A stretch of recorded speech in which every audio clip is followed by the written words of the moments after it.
Hi, Facebook friends. Helen Archontou here, CEO of the YWCA of Northern New Jersey. Happy Thursday. So happy to have some time with you today.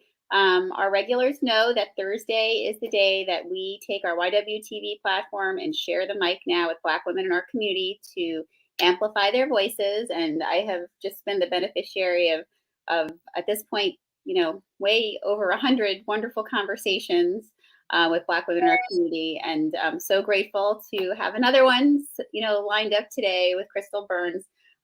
She's someone that we at the YWCA of Northern New Jersey have spent a lot of time with over the years on various initiatives. And she's such a powerhouse. And I'm so excited for you all to get to meet her. Welcome, Crystal. Thank you. I'm so happy to be here. So before we jump in, I want to tell our viewers a little bit about you. Crystal is a Coldwell Banker Associate broker, and she currently serves buyers and sellers located both in Manhattan and in New Jersey. She specializes in luxury condos, townhouses, new construction, waterfront real estate, land, and investment properties. And she has over 21 years of real estate experience. She always is focused on client satisfaction as her highest priority.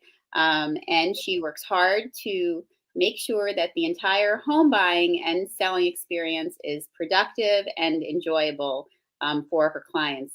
She works closely with her clients, and feedback is that they never fail to appreciate her passion, her dedication, and her fierce efficiency.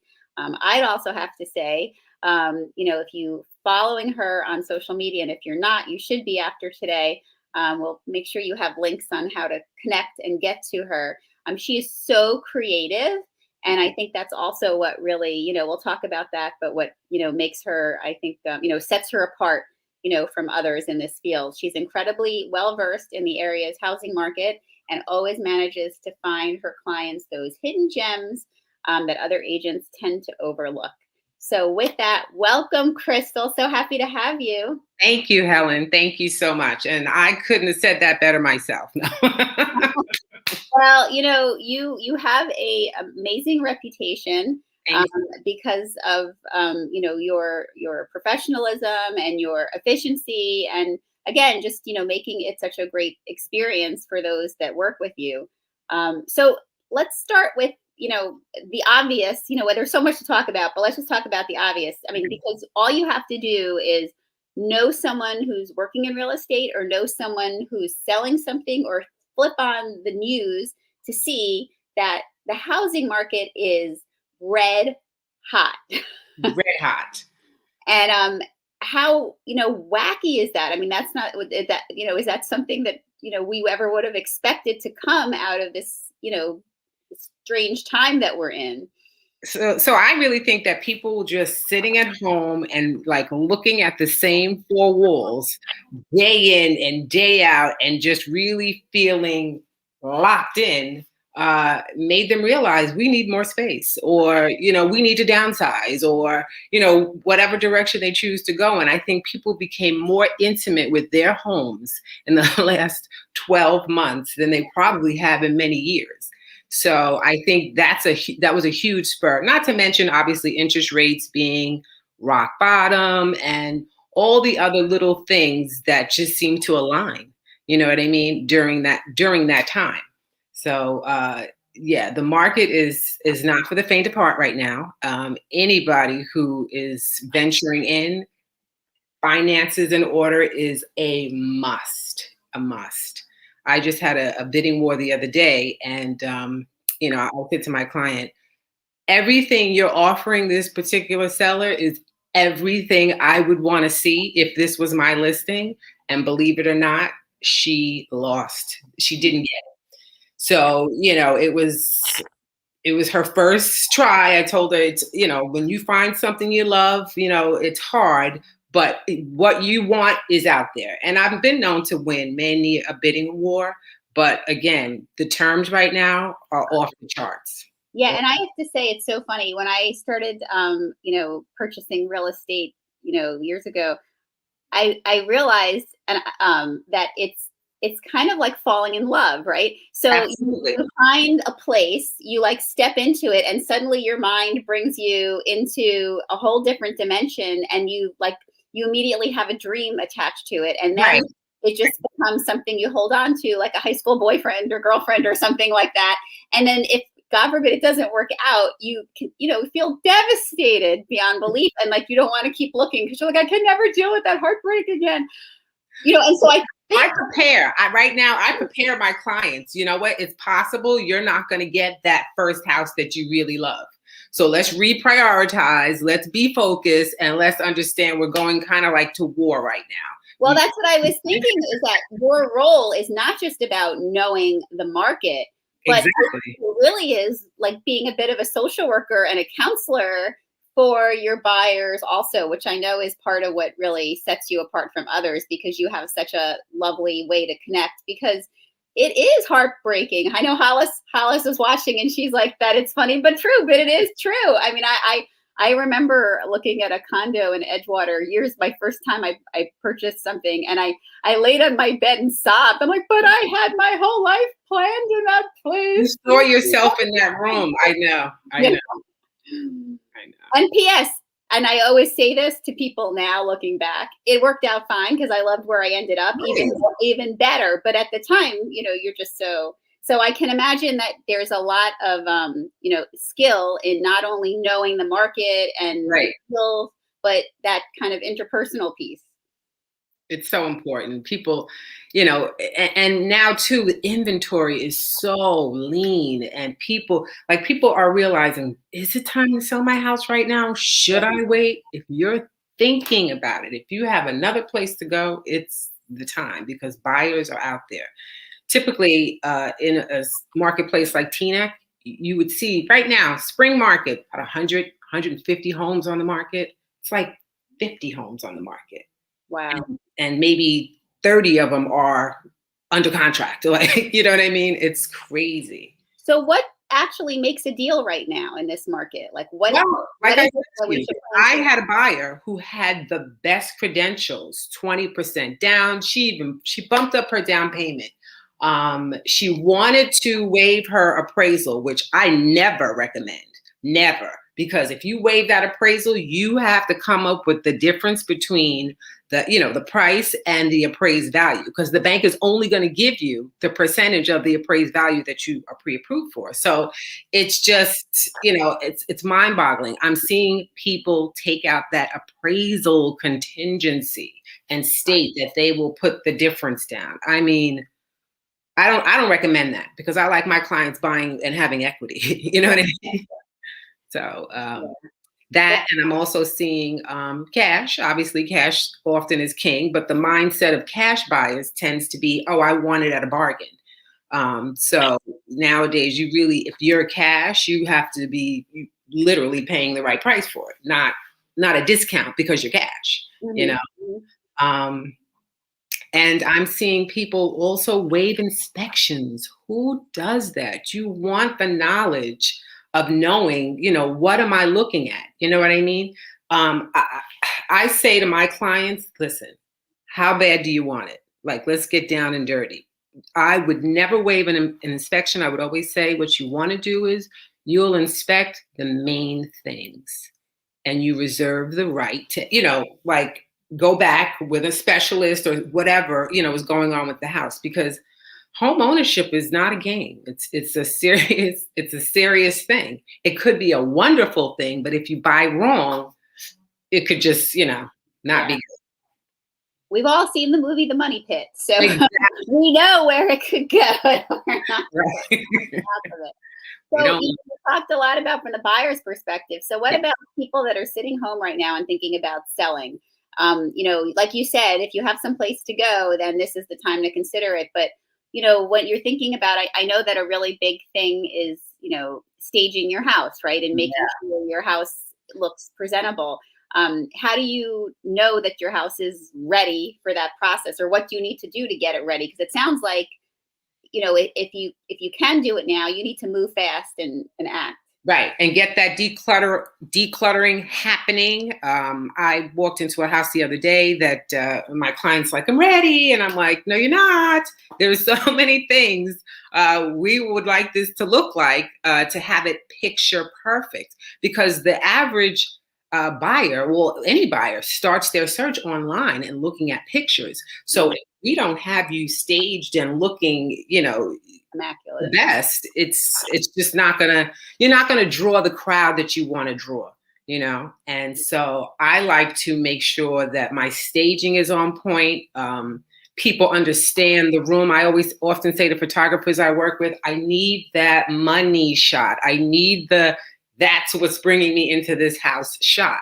You know what I mean? To really draw the crowd in. And that's it in a nutshell. Staging and having that agent who takes professional pictures, who will make sure that it is staged correctly and just exposes it, the home for the many different things that it can be. Yeah. So having those, working with an agent who has those things in their back pocket, that excellent photographer who just knows the right angle, who knows how that sunlight hits, all of that. Yeah. All to Makes all staging the it. difference. Yeah, it makes all the difference for sure. So, listening to you and also knowing you before today, you are made for what you're doing, which is also why you're such a success. I mean, you are clearly in your space. Yeah, I love it. Where did your passion for this come from? I mean, how did this become your career? So I really think what happened to me was like literally as a 10, 11-year-old kid, really understanding conversations that adults are having. I'm listening to my grandparents talk about, well, remember that house we saw? And remember, and they're just kind of like giving. My grandmother loved homes and she only owned one, but she loved looking at them. And she loved, telling me, did you see the house with the porch? Like just the way she would describe things and how she would, like just make me feel about a certain thing. And I could be in tune with what she was talking about. I was like, yeah, like, it just, I don't know. I just always loved talking real estate with my grandmother and just how a home was designed and how it looked. And, she would always just, make me feel like you can have that too one day. You're going to have that too one day. And so I think that, and then she'd put the New York Times instead of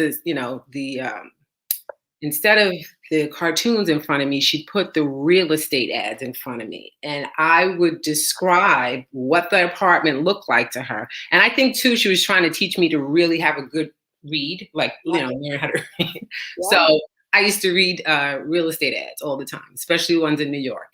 And it just came from that, I think, and just actually loving home, I love hearing you describe that because it's actually reminding me of, for those of you watching, and maybe you joined us for our Women's Leadership Conference. We spoke with Dr. Chris Purnell, who's with UMD&J, and she talked about conversations that her mother was having with her as a child and engaging her in the way that she engaged her. Yeah. And she didn't necessarily realize it at the time, but now looking back, that she was basically preparing her for all those questions, the way that she had her question and thinking is what brought her to being a doctor, and having that curiosity of solving, issues for people, so I love that you can kind of pinpoint that moment with your family that brought you to, your success today for sure. And then my grandparents also often talked about their journey to buy a home. And that was kind of upsetting to me to kind of hear how they felt in many ways that they were directed or steered in a certain location to buy. And that to me was a little like heartbreaking to understand, oh, you could go, obviously you want to go where your money will take you, but I felt like they didn't feel that way, back in the 40s, moving to the suburbs. So that was something too that I always said, you know what, that should, like, why should that be? Why do you feel that way? And I'll never forget when my grandparents finally burned, they called it burned the mortgage because it was paid for. Yes. So we had a ceremony by the fireplace when the house was paid for. For some reason, they burnt this document. And I'm thinking to myself, who does? Why would you burn it? Don't you need it for the, like, no, we don't need it. We paid it off. And I just saw the joy and, they were happy they got their home and they lived in their home for many, many years. But just hearing their journey to get there was quite disturbing, actually, as a young kid. I'm sure. And, for those of you watching, I know that we've heard over the years through our, connections, and he shares the story. Senator Cory Booker tells the story about his family buying their house in the Harrington Park. that they bought it in Harrington Park, and that they were not able to buy it unto their own, and that it was Lee Porter, who is a former YWCA gala honoree, who was key in being able to he was the straw buyer for the family. Yeah, to be able to help them be able to buy the home in that community. But because of their race, that community was not open to them, and that they had to go through a different process to be able to buy the home there. And so it's definitely important to be talking about the history of that and where it comes from, because a lot of people, especially people of privilege, may not understand that exists. And it is something that families have had to contend with. Yes. For sure.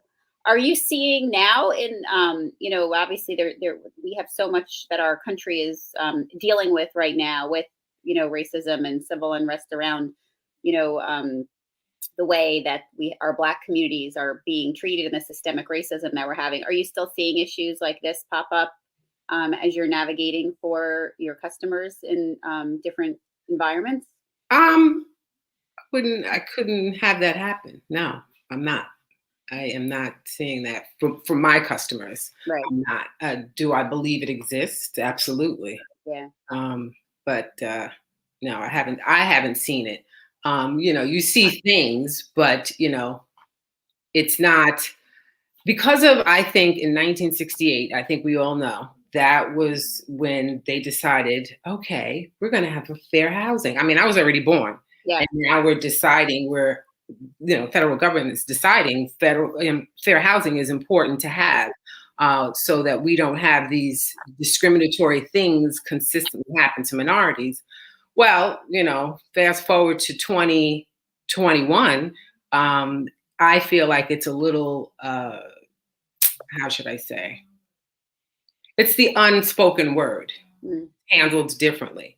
But I don't feel as an agent, I've personally encountered that with my clients that I was aware of. Yeah.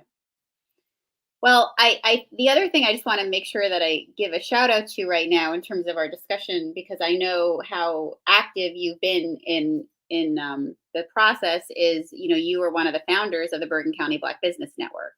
And I wasn't one of the founders, no, but I was an active, you've always been such an active member. I know because of all your social media skill that I always think of you as one of the founders working alongside Carithia Oates, who we've had on, and we've talked so much about the Bergen County Black Business Network.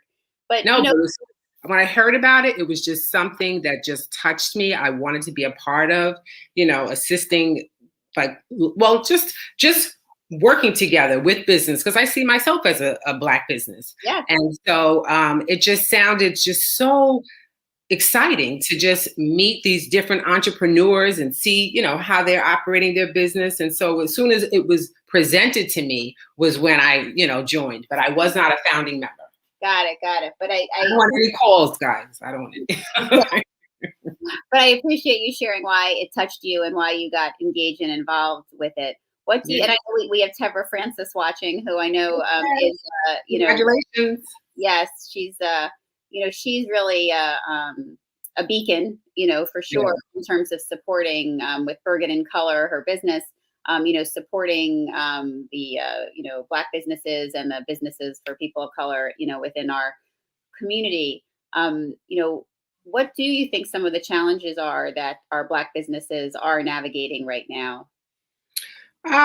Well, obviously since COVID, I think that money, finances, having the ability to touch money, be a part of money. I'm hearing stories from every aspect, to a $1 million business to a very tiny business, just expressing how difficult it is to get their hands on money Mm. and support. And I think that possibly in certain ways, maybe it's, they're not looked upon as important businesses. They don't understand the resources. Like, I don't know, but I'm hearing not such good things in terms of support. Access to resources. Yeah. Yeah. Yeah, we've had some of that discussion here on Share the Mic Now. Just a few weeks ago, we had a business owner, Shalisa, who had a product, Freya, which was really an amazing, product. But she's really been struggling, and she's brought it very far along, and even had a wonderful partnership with Swarovski Crystals, to be able to push out her product. But she really has been shared, the challenges that she had in terms of accessing capital to push her business forward, and very much was able to link them to the fact that she is a Black owned and woman owned business that she felt was keeping her from having the ability to gain those Right. resources. So definitely an area that we need to be doing more work for sure. And grateful that you're helping us put some attention there. Well, what else do you think is really important for us to be thinking about, when, we have Black women in our community that are looking for careers, contemplating real estate, as an area to go into? What, So what I like to do, here's what I like to do. And this warms my heart. Every spring, I start looking for an intern. Mm. I've been doing it now for the past 6 years, and it's a paid internship. And so I like to start it effective June 20th, which is usually when they're out of high school. And it goes to like middle of August. Last year, I had my niece. I had to pluck my niece out to be my intern, even though she was a college student, because her opportunity of a summer internship she couldn't have it. So, she interned, and I told her, this is the best internship you're ever going to get. And fortunately, it was such a good internship that now she's going to be studying abroad. So I'm so excited for her. So that's what I'm looking to do. I posted it, I think about a week ago.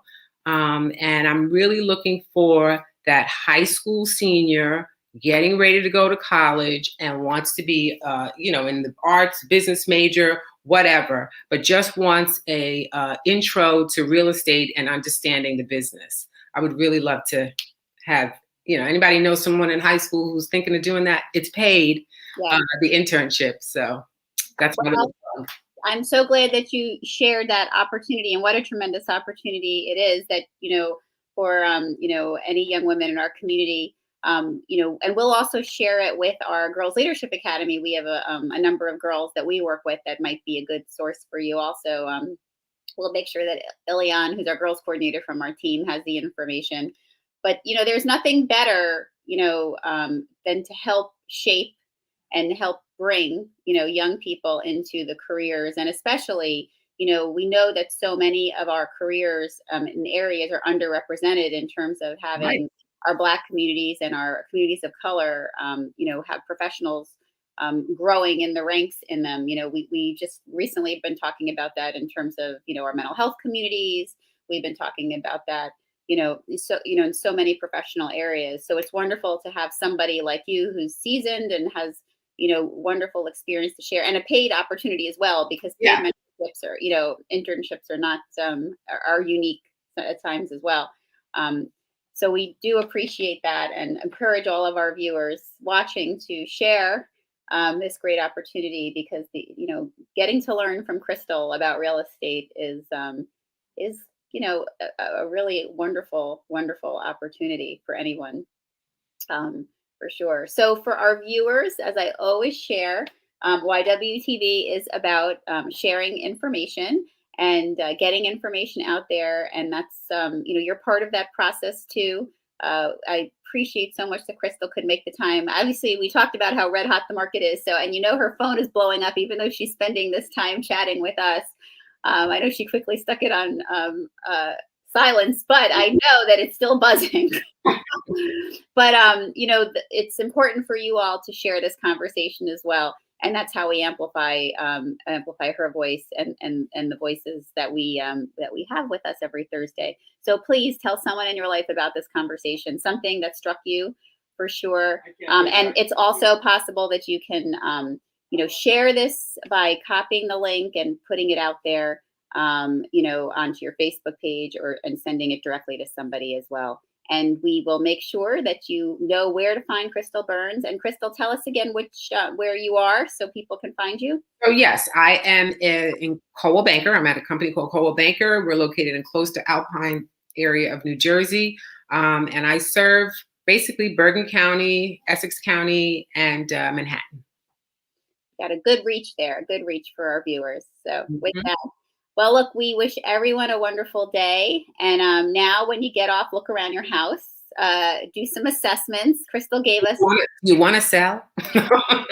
Crystal gave us some good lenses to look through to make some decisions about real estate, and also a lot to think about, as well in terms of, being able to consider the challenges, that our Black communities do go through. In terms of historic and, still now to this date in terms of managing. And we have the link here, just appeared for all of you on how to get to Crystal at Coldwell Banker. It's right here in the comments. So we encourage you to check it out.